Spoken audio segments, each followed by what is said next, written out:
Don't let anyone take off in that scrap heap. The woman walked forward, hair pulled back tight, not wearing a pilot's uniform. Silently climbed into the dust-covered jet fighter. 1 hour later, control tower screamed, "Enemy jet down, but that's the JX-14?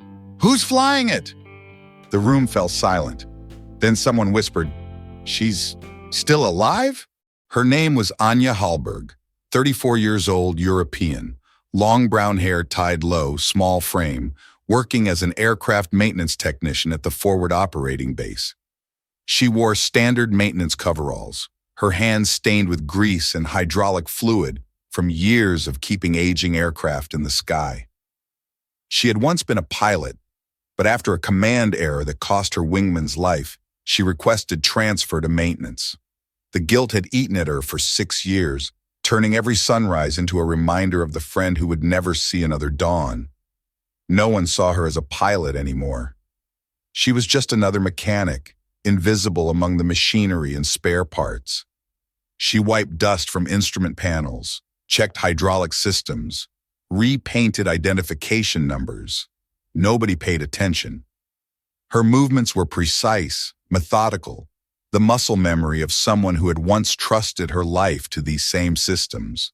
In the hangar sat the JX-14, a jet fighter model that had been decommissioned years ago. It was a relic from an earlier generation, slower than modern aircraft, with analog controls that required actual pilot skill rather than computer assistance. Everyone called it the flying coffin.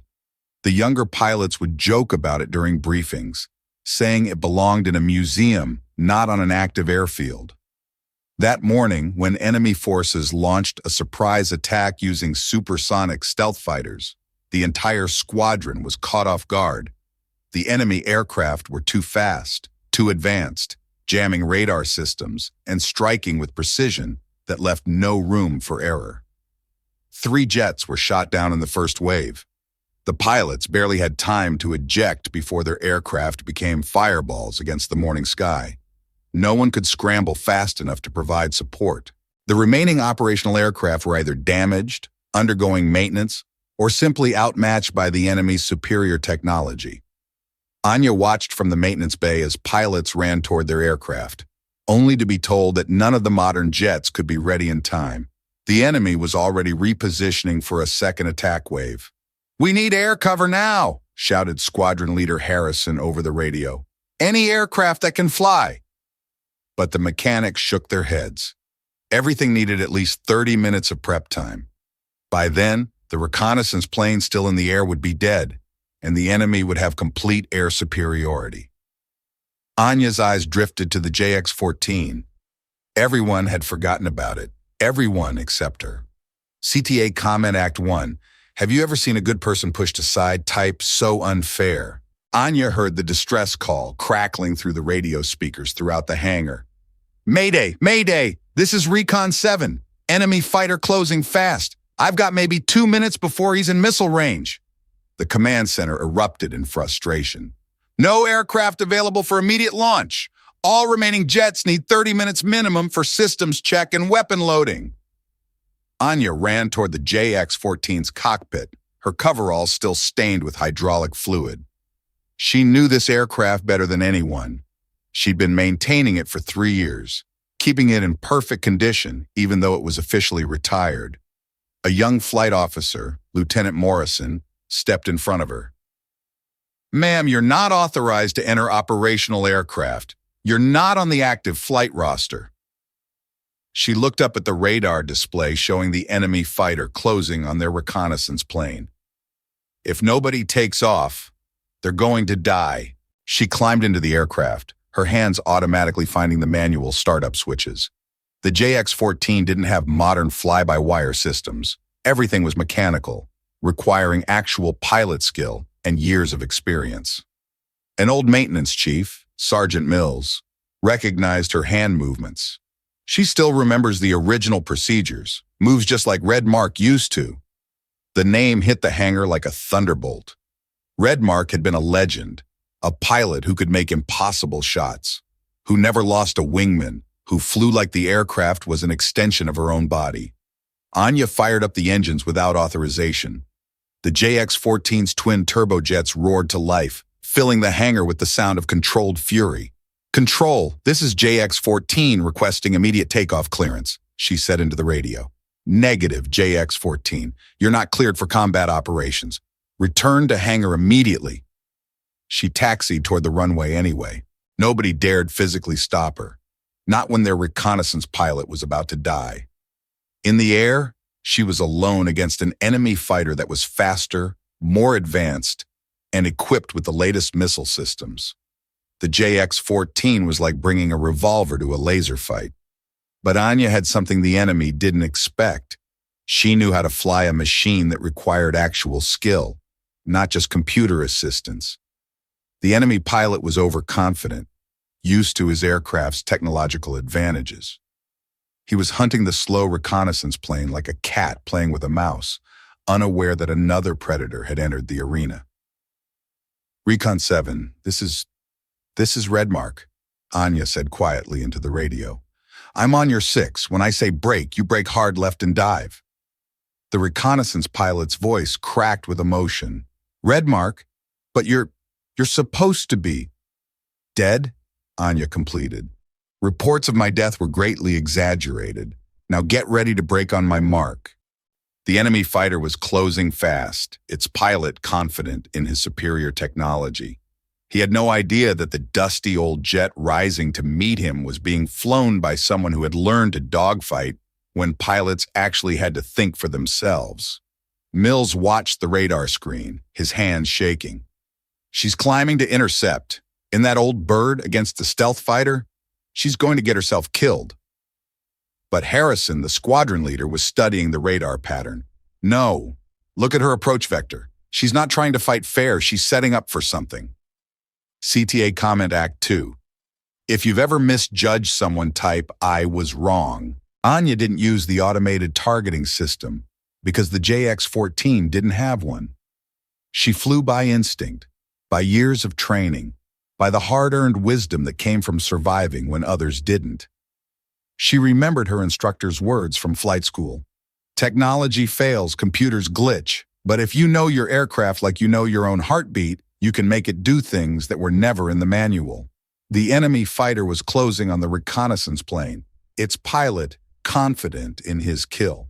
Modern fighters were designed to engage at long range, using sophisticated missiles and radar systems.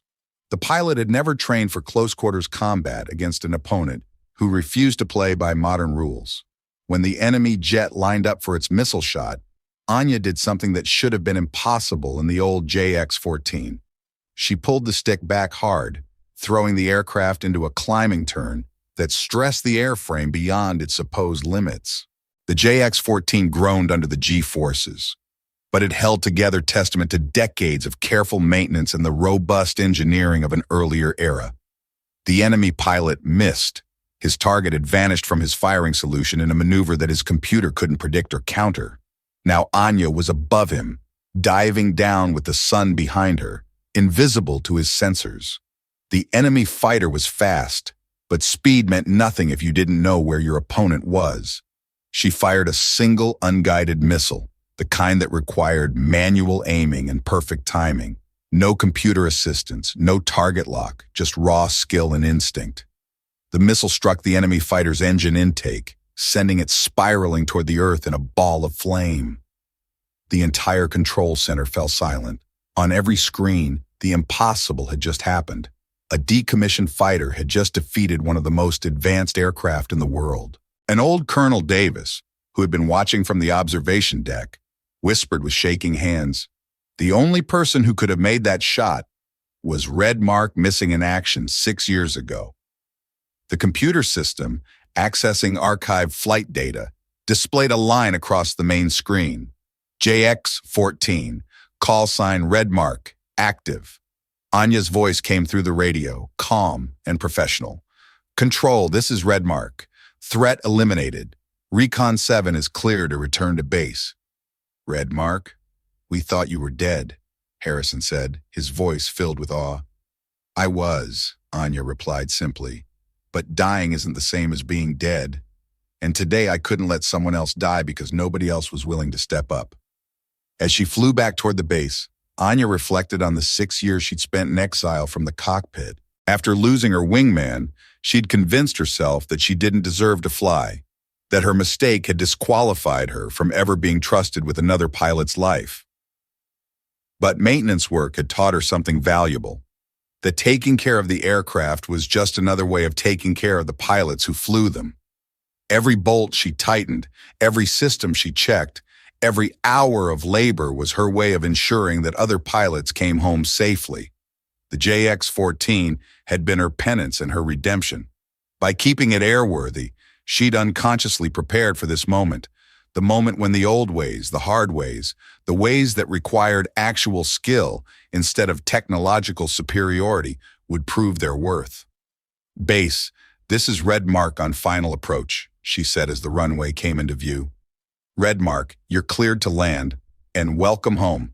The landing was perfect, smooth, controlled, exactly what you'd expect from someone who had learned to fly when landing was still an art form, rather than a computer-assisted procedure. As she taxied back to the hangar, Anya could see people running toward the aircraft. But she wasn't ready for celebration. She was ready to go back to work, to continue the quiet service that had always been her true calling. The JX-14's engines wound down with a satisfied sigh. The old fighter had proven that sometimes the most reliable weapons are the ones that have been tested by time and maintained by loving hands. CTA Comment Act 3. If you owe someone recognition, write, "I'm in debt." Anya landed smoothly, the JX-14's wheels touching down with the gentle precision of someone who had made this same approach thousands of times.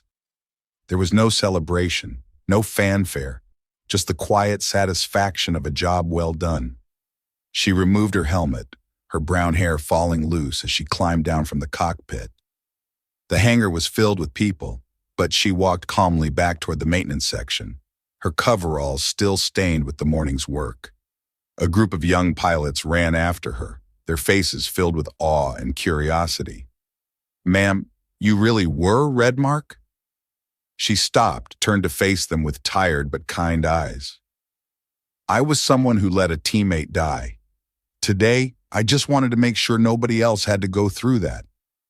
Her voice carried the weight of 6 years of guilt, but also the quiet strength of someone who had found a way to transform that guilt into purpose.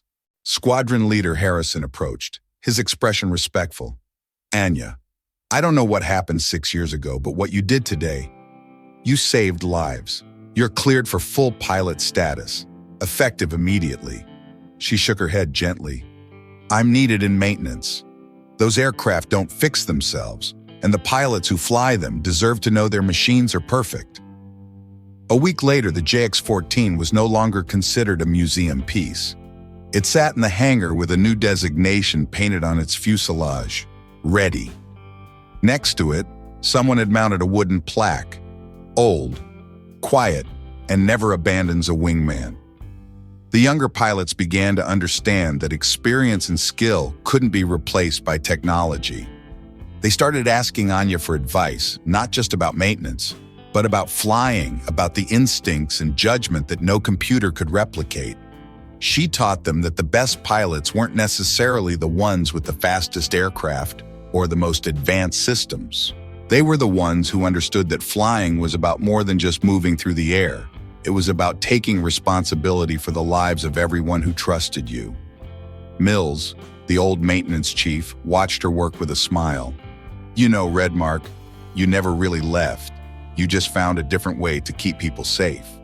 Anya looked up from the engine she was working on, her hands steady and sure. Sometimes the most important job isn't the one that gets the glory. It's the one that makes sure everyone else can do their job safely.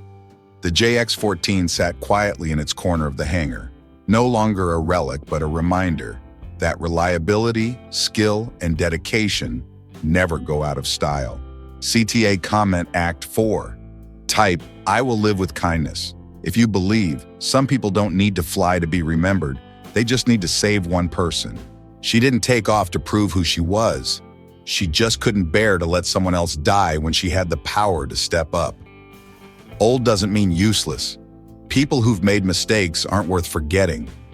Some people just need one chance to turn the entire situation around with trust and memory. Live with kindness. Because maybe the person you're mocking today is the one who will save you when nobody else dares to step up.